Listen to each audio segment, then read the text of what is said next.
Hi, everyone. Welcome to the session here. I'm excited to talk to you about my journey of moving from an engineer to product manager, as well as help you get some insight into how my journey was to how I see the tidbits of information that I think are going to be beneficial for you on that transition. Some of the information, obviously, I'm going to share is going to be beyond an engineer-centric view as well. But in general, an intro to product management, um, as well as the good things as well as the not so great things in the transition, right? So there is no obviously a clear set path. There are many ways to approach the path.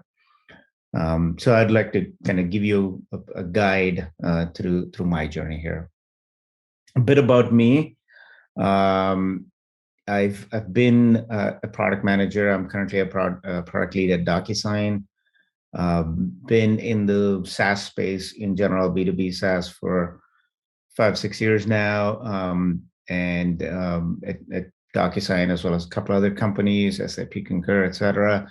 I really made a transition into product management at a startup, more a B2C facing startup in the automobile space.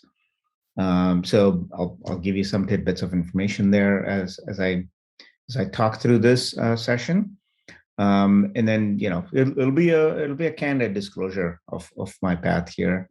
I did start off as an engineer, as a storage centric engineer at was at Microsoft. Prior to that, I was at a company called NetApp, um, doing a bunch of very core engineering work. And in my calling into PM really came from, I would say, more of a entrepreneurial kind of mindset. And I've tinkered along the journey in some of that as well. So it's really the journey is really interesting as you think about the transition, and why you make that journey is obviously the more important part. Happy to walk through here.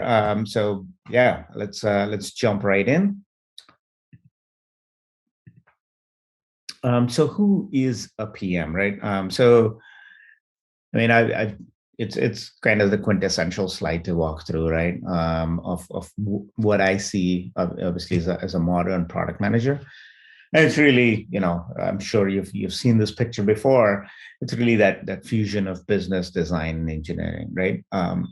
So as you think about, where you're transitioning from, especially as an engineer, and two, it's important to kind of understand where you're coming from, kind of the skill set that you've already built in engineering. Obviously, it's about the services, it's about the software, it's about the how, right? And the business and the design part of it is really the why and the what, right? A bit of the how when it comes to design, but it's really the why and the what is what product managers get to define. And the why comes from, it's a simple question, but it's probably the most important one, in terms of why approach and build a new feature, a new product, new or even existing one, right? Like enhancements, right? So it's really, who's the customer, to what problem are you solving? What's the business problem? What's the customer problem? To, where do you see adding value? To, are you the right product for to provide that value, right? And is this a longevity thing, right? Is that aligned with a business strategy? So these are the hard questions that come in on the business side, and then from a design standpoint, it's about that experience. It's about kind of showcasing the unique value that you can provide along with the experience, right? So it's really important to understand that you're dealing with a bunch of new kind of uncharted territory, right? So as an engineer, I think it's important to kind of look beyond and start kind of tinkering on these aspects. These are the primary kind of aspects of things that you'll have to deal with on a continuous basis. The business one especially is kind of loaded, and we'll walk through some of the specifics there, but it's important to kind of build that skill set as you think about this journey, even, right? Some people, strongly believe that an MBA may be required if you're an engineer and you're trying to transition. Some people may think the opposite. I I believe it depends, right? And as simple as it sounds, it's really about the opportunity at hand and how you want to approach it, right? You might require a business degree for a very growth centric or a new business centric product idea or feature, but there may be other opportunities where a business degree may be more of a distraction. So it would really depend on how you want to pursue, what you want to pursue, and how to go about it. So one thing, as you think about the journey, is bring your engineer mindset, right? Carry it along. Be that kind of that engineer sort of advocate as you kind of navigate these waters, and that's important because you're almost the voice of the engineer, especially early on as you transition into product management. So yeah, like I said, there's going to be new challenges as you think about beyond the engineering bubble here and into the other side. So just be aware of where you're going and start building the skill set. So we'll dive a little more into obviously the specifics here. By far, right, this is probably the most important question that you should be thinking of as you transition, or you think about a transition to a product manager, right? Why do you want to do what you want to do? And this is, as a product manager as well, the why is the most important question, by all means. So quickly, some notes here. Intrinsic motivation is so important when you're thinking about a transition like this, right? What is the innate motivation that drives you to want to make this change, right? Why do you want it, right? What really moves or inspires you, right? What is in it for you, right? Why do you want to make this happen? I'll give you just based on my experience, right? I was an engineer, like I said, the entrepreneurial kind of mindset kind of got into me. I wanted to do something different. I worked at an incubation team at a large company. I worked at a startup, and then all that kind of drove me to say, hey, I should really be kind of taking my engineering skill set, marrying it with a kind of that business centric view, and see if I can, do something different.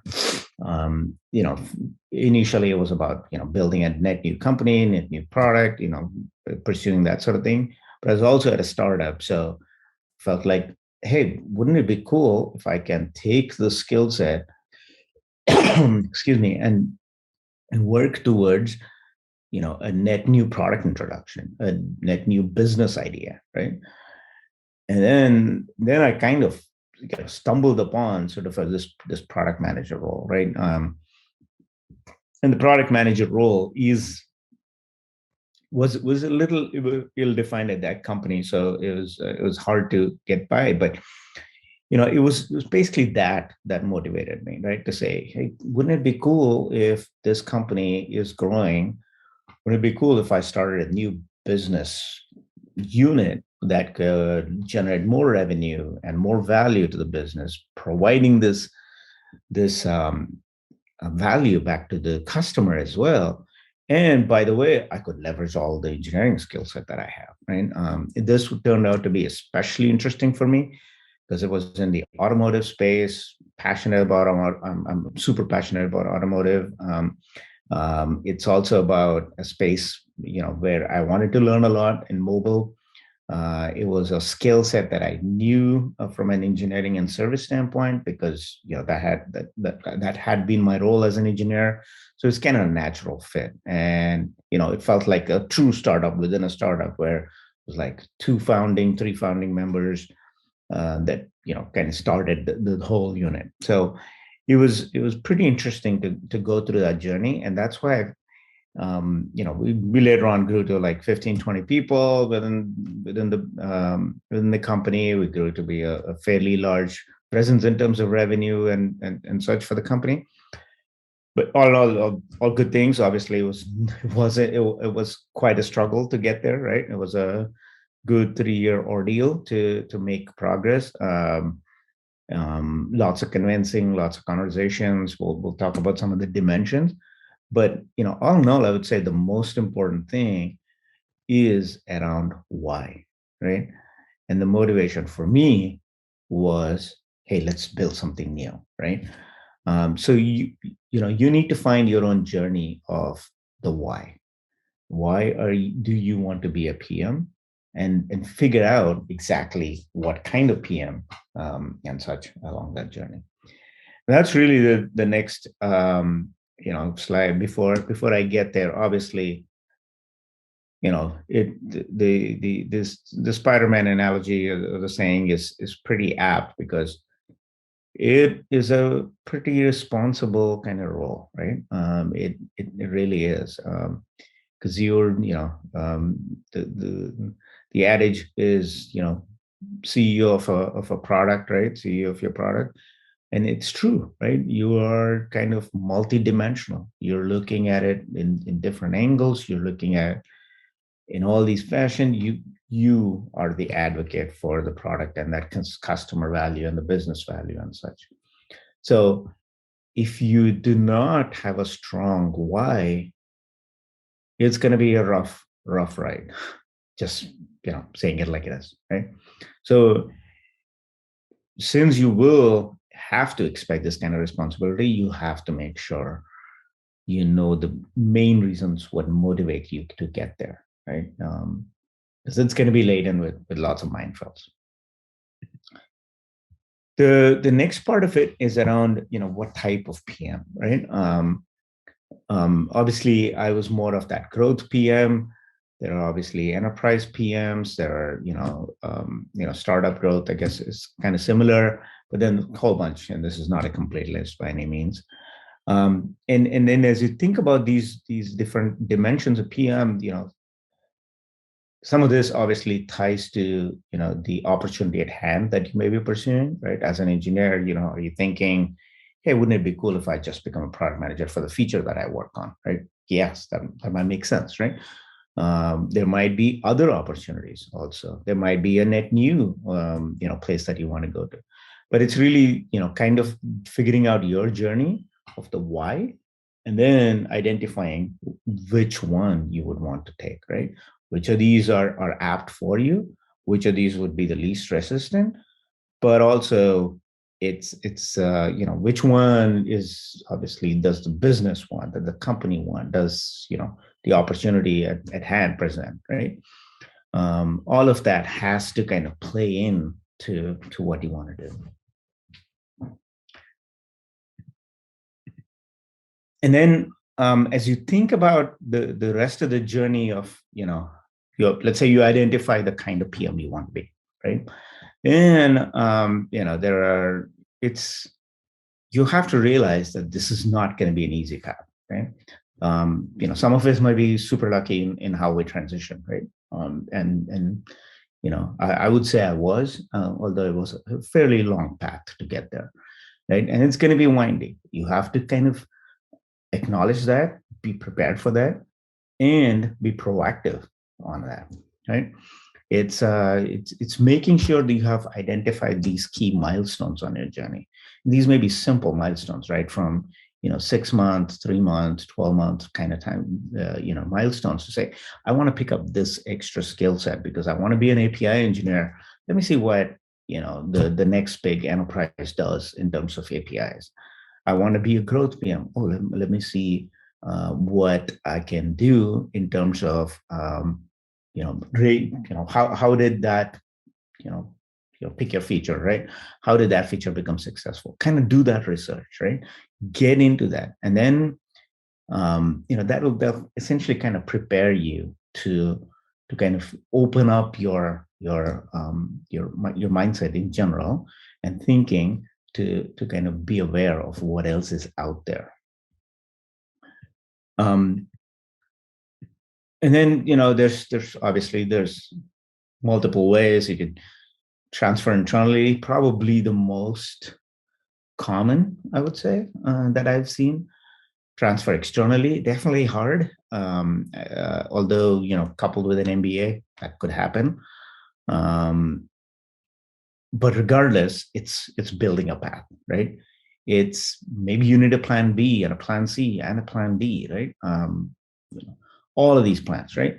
Build out your charters to say, if I'm going to try and get to this in the next 6 months, I want to pick up the business skill set to be a growth PM, and I want to get to milestone, blah, and I want to try and pursue 3 different opportunities at that point, right? And maybe you're open to both internal as well as external. And so in doing that, you're essentially kind of preparing yourself for it. You're building the skill set, you're building your mindset, and then you absolutely need to talk and connect with people, right? These may be folks that are internal, folks that are external, mentors. Product managers in general love to talk to other product managers. So reach out to a fellow product manager, just seek ideas. Folks are very supportive in general in the market. So, use your resources, essentially, is what I'm saying. But obviously, the time you put in is going to help you get on that path and get to clarity along that path. At the same time, be realistic on those goals, right? You cannot pick up an MBA in a year and just magically, know everything about business and finance and whatnot in terms of skill set. So just be realistic on your approach, and be prepared for that windy path, right? If something's not going the right way, always keep measuring and pivot, right? To say, okay, yeah, maybe that growth PM is not necessarily the right one for me right now. Maybe I should pursue an API product manager role, right? And that's fine, right? And that brings me really to the next one, which is interesting. Type of PMs, other types of PMs are relevant here, because product managers do get confused with program managers, project managers, and although PMM, product marketing managers, are slightly different, marketing PMs are confused too. And then there's the role of product owner. So be aware of all of these roles as well, right? It's important, as well as really try to look for transitions within these roles. This is one thing that I have personally done for sure, right? Where I've looked at a program manager role as a transition point from an engineer to a product manager. Right? This is not your typical program manager role. It's more of a product role, but that's what the title is called. And the skill set is important, right? It's about organizing, it's about prioritizing, it's about keeping track of all the backlog, keeping track of where you're going, prioritizing, etc. Right? And that's equally important. And the other thing I would say is it's equally interesting to transition to a product owner role. A product owner role, in the traditional Scrum sense, is pretty much like a product manager role. You probably don't get to look at the strategy a whole lot, but it's a very similar role. So just be open to these kind of transition points as well in your journey. And as you're looking through the role and the transition, it's important for you to realize as an engineer that you need to mind the gap. And what I mean by that is there's really an interesting line there as an engineer, and as you transition, especially in that PO role, right, the product owner role, if that's a path you pursue. it's important to realize that while you've been an engineer in the past, and while you may have been a dev lead or a dev manager in the past, there's clear roles and responsibilities of the why, the what, and the how, right? So having the very clear mindset and clarity on where the gap is, and paying attention to the boundary is so important, right? You, especially as an engineer coming in from that role, need to build that trust with that team to trust you to lead the team forward in setting direction for the product, etc. And so by empathizing with these teams, it's going to help you kind of get clarity on where to go, and also kind of have a checkpoint with your formal self and your fellow engineers on where you should get what their thoughts are, right? How feasible is it, right? How what's going to be the cost of building a product like that, right? So you can assess your ROI and other things. So obviously you want to utilize that skill set, right? You want to utilize it, but being aware of that boundary is so very critical. And that doesn't necessarily mean only as an engineer, right? If you've been a business manager or a sales engineer or a salesperson or a marketing person transition into product management, similar thing, right? Don't get caught up kind of playing your former role. And this is where I think the product manager skill set gets really, really interesting, because you're kind of a jack of all trades, right? That's why they find the balance, right? It's about trading all these things, managing your business skill set, managing your business mindset, and your design mindset, your engineering mindset, your sales mindset, your customer advocate mindset, etc., and kind of balancing them all, kind of driving it, but also minding the gap in terms of where to focus, when to focus there, and how to focus.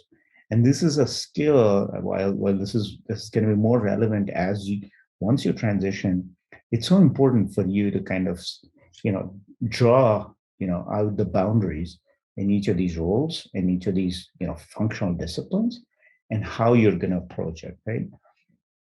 Because it's going to be a standard kind of a product management sort of interview question to say, okay, how do you deal with an engineer in a situation like this, or if you're dealt with a customer issue or a sales contract or and whatnot, right? So all these situations come up. So having that clarity on being able to balance all these things is going to be so important. And that's why while I say empathize, utilize, and minding the boundary with engineers, it's really much more than engineers, right? And so on a similar vein, it's important for you to kind of look at your unique skill set that you bring, right? Um, Most product managers kind of work in this mode, right? It's kind of a build, measure, learn kind of pipeline, and you're kind of driving through and iterating on ideas and building on it and such. So I call this the SOAP method, SOPE, strategize, organize, prioritize, empathize.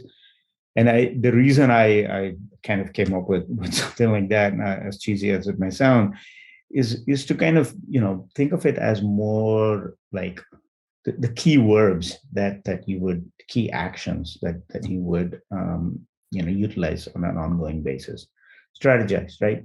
It's the most important thing. It's one of the most important things that a product manager does, right? It's identifying the why are you doing this, right? Who's the customer, starting with that point, right? To value, to the business, etc.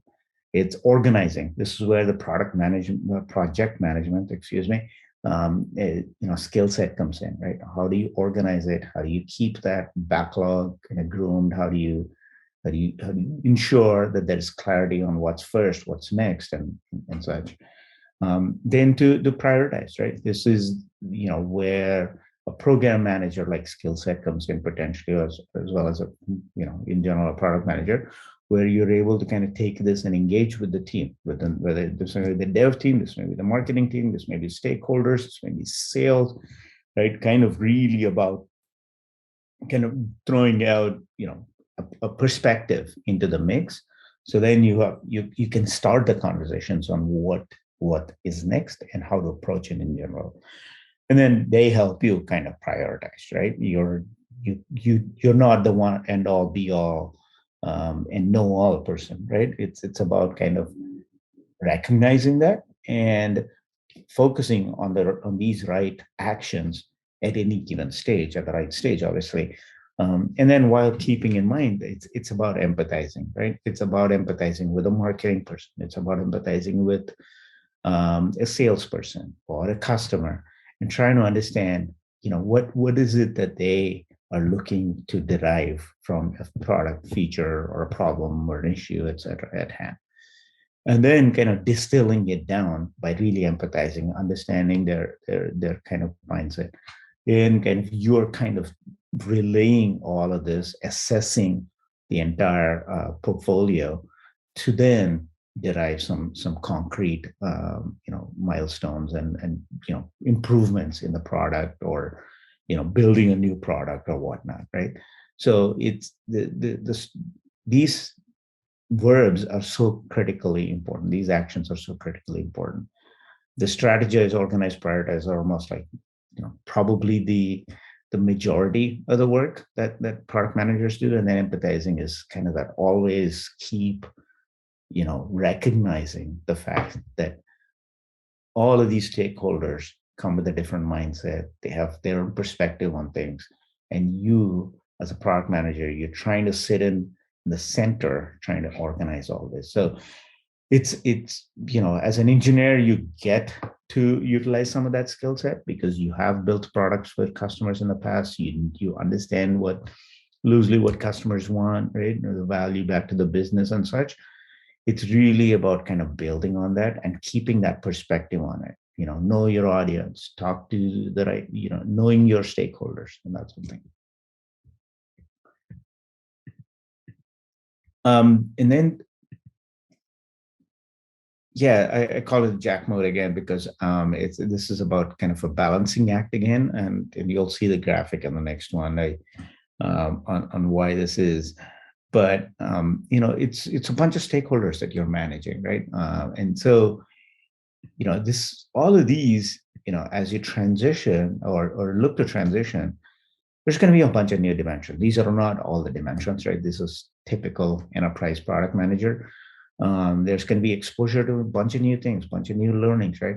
Whether it's discovering or recognizing the need for a new feature or product from customers or partners, to talking to sales, to talking to support. All of these can provide new channels. So understanding the stakeholders here, understanding the organization complexity in general, understanding that this is why understanding business becomes very important, right? Because you have to have a good grasp of how the business is run. To then, once you've built the product, how do you kind of market it? How do you position it? Some of that probably happens in the early on in the cycle as well, right? When you talk about the value back to the market, right? On what you're building or what you may be pursuing, especially at that business plan stage.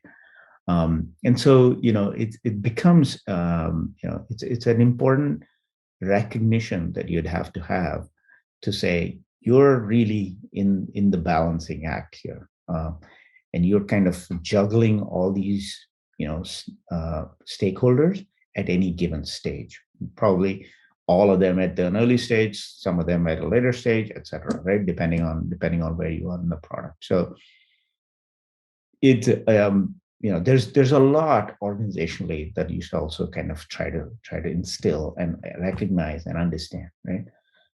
To that, it's about getting that exposure, right? Whether you're on the engineer role today, try to get that exposure. Talk to these kind of stakeholders. Try to understand from fellow product managers or other product managers how they pursue how they manage their stakeholders, right? how they keep them informed, how they kind of pursue new ideas, how they, interface with fellow product managers. All of these are so critically important, as these will drive towards new learnings for you, right? On what is important, how do you focus on what's important, and some of it really aligns with, what kind of product manager role are you pursuing. So it comes back full circle in that regard, when it comes to how and when to pursue, and learn from each of these stakeholders. And yeah, I mean, continuous learning, I'm a big advocate, is absolutely the key here. There is, there will be confusion, there will be tension, there will be other opportunity, other sort of confusion in general. Just being aware of it, and kind of, working through it. So, for example, I'll talk to you about how, as I transitioned, right, from my role, as an engineer, I took my engineering skill set and I married it with a new business unit, lead, essentially a VP. Had to kind of convince them to say, okay, there's enough business need here, and I had one of the sales managers, sales directors, actually be supportive of that. And then we essentially built a whole case, for a mini case, to fund this new product. At the same time, I built up, some relationship with our executives as well, in terms of why I was pursuing an MBA, kind of that entrepreneurial mindset and all that. And so I took those opportunities to connect with those folks. And when this kind of business opportunity came up, and I had advocates from the VP of mobile as well as the sales leaders. And then at the executive level, it became fairly obvious to say, yeah, that makes total sense. I could bring in my engineering skill set. I could now marry it with my business skill set and try to release something net new. And it's an experiment. Yeah, it's a startup within a startup. Let's try it. If it works, it works. If it doesn't, it's still it's a good attempt, right? And so there's obviously risk on all of this, but it was something that I needed to pursue at that point, and I felt that helped me get to where I am today, right? Um, so I would say, just keep your eyes open, and understand these dimensions, getting exposure to these dimensions. And then, just learning through the process, connecting with people is going to help you a lot, right? At least 3 different stakeholders for me helped transition, right? Obviously, including plus the engineering, because, any new change, they're going to always refer back to, yeah, so what was your performance like, right? As an engineer, are they motivated? All these questions come up. So, understanding all of that is going to be so critical as you look through the transition. Yeah, so kind of winding down here to kind of close out on the session overall. It's sometimes the picture is worth 1,000 words, right? That's one of the reasons I put these in here. Say, just be cognizant of the fact that this is a jack of all trades role, right? And it is a balancing act. Sometimes the balancing act is unfair, right? It's you're balancing, the wrong things at times, and that can be very detrimental and very demotivating. But again, the most important thing, if there's one, and I'll say probably one more time, is the inspiration of why you want to do this, right? Why do you want to be a product manager, and what kind of product manager do you want to be, is so important. If that's in the right place in your heart, then the rest of it is going to follow. And so, just walking through the final takeaways here. So there's clearly a path, right? It's a path laden with some work. It's a path where you need to be aware of where you're going. A path where you just need proactive learning, prep, understanding the dimensions, and talking through with various folks in each of these disciplines. And it's going to be sometimes a circuitous trail, right? Um, circuitous. I put on an interesting graphic there, but it's about it could be uphill, it could be downhill at times. It could be a bypass, it could be a detour, it could be rough. You might feel like you're lost, and that's okay, right? Just be aware of it, that it's going to be a little bit of a path to get there.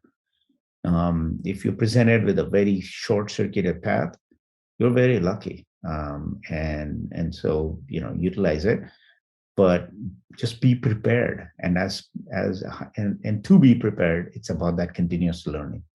It's about appreciating all the disciplines, about is appreciating the balancing act. It's about appreciating the jack of all trades kind of approach to this.